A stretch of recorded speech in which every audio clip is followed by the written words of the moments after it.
Good evening, Executive Budish, members of council, council president. My name is Rob Rivera.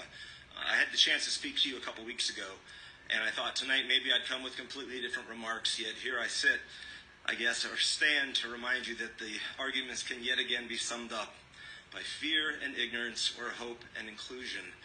That same argument stands today.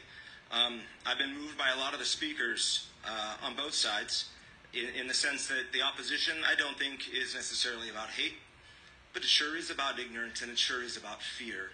And so you as legislators have some decisions to make. Do you govern from a place of fear and ignorance, or do you govern from a place of facts, which I know are in short supply today, and logic and hope and inclusion? You as legislators have been empowered to do that. It's why we created this council government. It's why we have this form of government.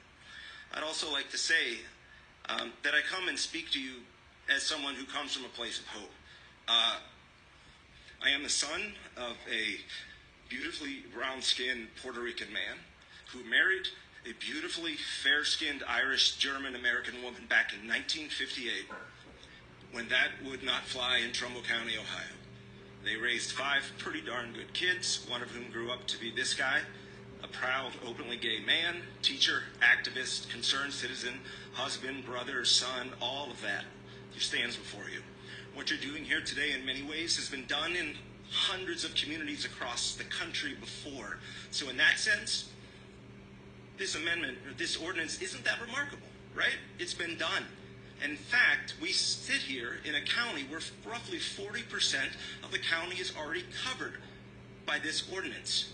Yet, opponents cannot find evidence that it has done harm in those communities. In fact, as we've heard from so many people, those communities have thrived.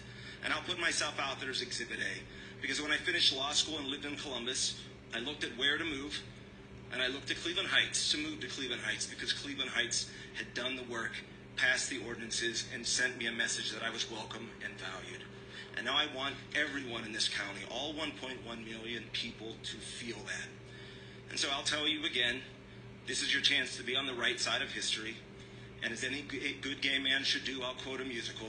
And I will tell you that Lin-Manuel Miranda, my fellow Puerto Rican, said, history has its eyes on you. And it does. So embrace the moment. It's not just doing the right thing. It's the morally or ethically. It's good economically. It's good in every sense of the word. This does no harm. This makes us a better place to live, a place that I call home and that I love. Thank you.